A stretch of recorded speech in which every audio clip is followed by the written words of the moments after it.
થોડી વાર પહેલા એક પ્રશ્નની શરૂઆત કરી કે જે આ જીવન છે એનો પહેલો જ ઉદ્દેશ છે કર્મ. કર્મમાં જેનો નિર્ણય હોય એ પ્રારબ્ધ આધારિત હોય. બીજું જે યોગ છે એનું જે ફળ હોય એ આરોગ્યતા. યોગથી કોઈ દી પરમાત્મા કે ચેતનમાં ડૂબી શકાય નહીં. વધીને એનું જે ફળ હોય તો આરોગ્યતા, શરીર સશક્ત રહે. અને જ્ઞાન છે એનું જે ફળ છે એ નિશ્ચય છે કે તમને એક નિશ્ચય થઈ જાય. હવે જે આ ત્રણ મુદ્દા રહ્યા, આ જેટલું સાહિત્ય આપણા ભારતમાં બન્યું છે, વિદેશમાં બન્યું છે, એ બધું આ ત્રણનું જ છે. અને જે આપણા સંતો થયા એ આ ત્રણ ઉપર એને વિચાર કર્યો છે, જોયું છે, પણ આમાં હાયલા નથી. હવે જે હાયલા છે પ્રેમમાં હાયલા છે, અને પ્રેમનું ફળ છે એ લય છે. હવે જયારે એવા લયના અસ્તિત્વમાં આપણે આવી અને જેટલા ગયા એટલા હવે કીધું ને, શંકરાચાર્યજી કીધું કે આ જગત બન્યું નથી, વશિષ્ઠજીએ કીધું કે આ જગત બન્યું નથી, ગંગા સત્યે કીધું કે આ જગત બન્યું નથી. કારણ કે આ જે દ્રશ્યમાન જગત છે એના નિર્ણયો એને સમજાય, અનુભવાય ગઈ. અને છેલ્લો જે અનુભવ કે છેલ્લો જે પોઈન્ટ છે એ પ્રેમ છે. હવે પ્રેમમાં શું હોય? લય. લય એટલે શું? જો લય થઈ ગયો છતાં તમારી સામે તો બેઠું. લય એટલે શું? લયનો હેતુ છે કે એ એક જ હોય, બે હોય નહીં. જ્યાં સુધી બે હોય ત્યાં સુધી લય નથી. એટલે કૃષ્ણ ભગવાન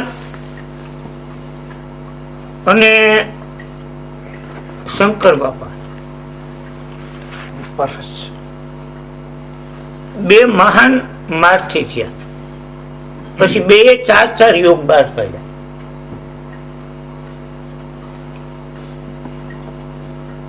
કૃષ્ણ ભગવાને પેલો જ કર્મયોગ, પછી સાંખ્ય યોગ, પછી ભક્તિ યોગ અને છેલ્લે પ્રેમ યોગ. શંકર બાપાએ હઠયોગ, મંત્રયોગ, કુંડલિની યોગ અને રાજયોગ, આ વિષય 4 એ મુદ્દાના એક પ્રણાલિકા. આમાં મેજોરિટી તમે જોશો એટલે 4 મુદ્દા અને 3 મુદ્દા હાઈલા આવશે. કોઈ પણ શાસ્ત્ર, કોઈ પણ વિચાર, કોઈ પણ નિયમ એનું આ મેજોરિટી આટલી વસ્તુ હોય. કાં 4 આધારિત ગતિ થતી હોય, કાં 3 આધારિત થતી હોય. બસ આના સિવાય બીજું છે નહીં. હવે શંકર બાપાથી વિશેષણ આમાં બતાવ્યું કે પ્રેમમાં લય છે, અને એ પ્રેમ યોગ કૃષ્ણ ભગવાને બહાર પાડેલો છે. અને આપણે જોયું ને કે કૃષ્ણ ભગવાનનો જન્મ થયો એટલે ખુદ શંકર બાપા એના દર્શન કરવા આવ્યા. જો આજાયબી નથી, કારણ કે એને નક્કી થયું. પૂર્ણતા અપૂર્ણતાની વાત નથી કરતો, એક રહસ્ય છે જે એની વાત કરું છું. કારણ કે શંકર બાપા ધ્યાન અને યોગના અધિષ્ઠાતા દેવ છે.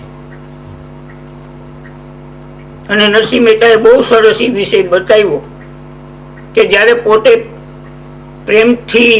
પ્રેમમાં પ્રવેશ નહોતો થયો એટલે શંકર બાપાનું મંદિર હતું, ત્યાં લિંગને બથ ભરીને પીડાડ્યા. એટલે શંકર બાપા એને પસંદ થયા કે ભાઈ શું છે તારે? તો ભગવાન મારે તો રાસલીલામાં જવું છે. તો કે હાલ તને મૂકી જાઓ. પછી એનો દરવાજો આવ્યો ને રાસલીલાનો, તો શંકર બાપાએ કીધું ભાઈ હવે તમે અંદર પ્રવેશ કરો ભગત, મારાથી ન હોય. હું એવું નથી કહેવા માંગતો કે શંકર બાપાના પ્રેમની ખબર નથી એમ, પણ જે માણસની પાસે જે ઇલકાબ હોય, જે સત્તા હોય, પ્રેમ અસીમિત છે, બાકીની ટોટલી વસ્તુ સીમિત છે, એટલે એની ન્યા સુધી ગતિ થાય, એથી વધારે થાય નહીં. એટલે શંકર બાપાએ દરવાજા સુધી જઈ અને કીધું કે હવે તું અંદર પ્રવેશ કરી, મારાથી ન જવાય. કારણ કે યોગ અને ધ્યાનના અધિષ્ઠાતા દેવ છે. એની જ્યાં સુધી સીમિત જગ્યા હોય ત્યાં સુધી પહોંચી શકે, એથી આગળ જઈ શકે. એટલે નરસિંહ મહેતા અંદર ગયા. પછી એની સીધે સીધી કોઈ મસાલ પકડાવી દીધી હાથમાં, એટલે મસાલ પકડી લીધી. મસાલ હરકતા હરકતા પોતાનો હાથ હરગવા માંડ્યો, એટલે કોઈ કીધું ભગત તમારો હાથ હરગે, તો કે હવે એ હરગવા વાળાનો હરગે, મારો નથી. આ પ્રેમ છે. અને જે આપણે સંતો થયા, મળ્યા અને નજર નાખીને સમજાઈ ગયું ને આપણે હો વરે યોગ કરીને ભક્તિ કરીને સમજાય નહીં, તો આપણે કઈ બીજું સમજાવતા હશે ગુરુ. બધું આપણે કરી છૂટા હોય છતાં સમજાય નહીં, આ પ્રેમ પ્રાપ્ત ન થાય, તો આપણે વિચારવું જોઈએ કે આપણે ક્યાંક અવરે પટે ચડ્યા. હવે જેટલા સંતો થયા એટલા ને 1 થી 2 વાર એના ગુરુ મળ્યા છે. અને ઘણા ને તો એક જ વાર. આ ગંગા સતીના ઘરવાળા કરસંગ બાપુ હતા, એને એક જ વાર ગુરુ મળ્યા. બસ ભોદા બાપાને 1 વાર મળ્યા, મુરદાસને 1 વાર મળ્યા. એવા હજારો સંતો છે કે જેને 1 જ વાર મળ્યા ને એમાં એનું કામ પૂરું થઈ ગયું. ભાઈ એને મળવા પણ રહ્યું નહીં. આ પ્રેમ છે કે મળ્યા એ પ્રેમ. કબીર સાહેબે કીધું જબ મેં થા તબ ગુરુ નહીં, અબ ગુરુ હે તો મેં નહીં. જો બે નો રહી શકે કોઈ દી, બે રહી શકે ત્યાં અસત્ય છે, સત્ય નથી. સત્ય તો એને કહેવાય કે જ્યાં એક હોય, બે નો હોય. હવે ઈ ગંગા સંતી આપણા પ્રાંતમાં થયા, એનો જે વિચાર, જો આ પ્રેમનો જ મુદ્દો છે, વાણી કે સત્સંગ કે જ્ઞાન ક્રિયાનો મુદ્દો નથી. જો પ્રેમ થઈ જાય, પ્રેમ ક્યારે થાય કે જ્યારે આપણું મન ગતિહીન બની જાય, તો આપણે ખાલી થઈ જાય, તો જ્યાં સુધી આ ઘટના ઘટતી નથી ત્યાં સુધી આપણે ખાલી થઈ શકતા. કરસંગ બાબુ વેલા નાવા નદીમાં પડ્યા હતા, ના માટમાં નીકળ્યા. 5 વાગ્યાનો ટાઈમ છે, 5 સાડા 5 વાગ્યાનો. એટલે મહાત્માએ કીધું કે ભાઈ પન્યું એક મારે જોઈશે. તો એને કીધું મહાત્મા તમે ઘરે આવો, નવું પન્યું આપું. ભાઈ મારી પાસે ઘરે આવવાનો ટાઈમ નથી, તારે આપવું હોય તો અટાણે જ આપી. હવે બોલું એક પન્યું લઈને તો પોતે નાતા હતું નહીં કાંઈ, ઈવડું એ કાઢીને આપી દીધું. પોતે પાણીમાં એમને મળ્યા. દિવસે તો 10 વાગ્યા કોઈ નીકળું ત્યારે કોઈને ફરિયાદ કરી કે ભાઈ એક પન્યું મારી ઘરે લઈ આવજો, તે મારા ભાઈને નીકળ્યા.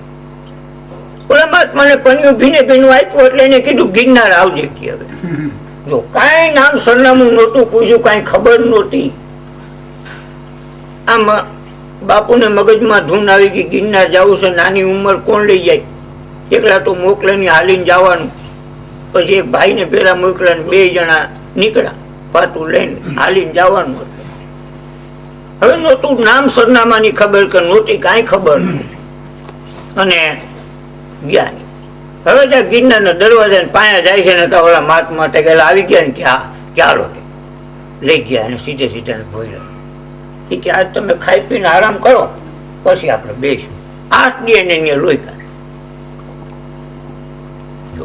પછી કરસંગ બાપુ ને કોઈ ગુરુ મળ્યા નહીં, કારણ કે આમાં પ્રેમમાં એક જ વાર મળવાનું હોય છે, પછી જુદું પડવાનું એમાં આવતું નથી.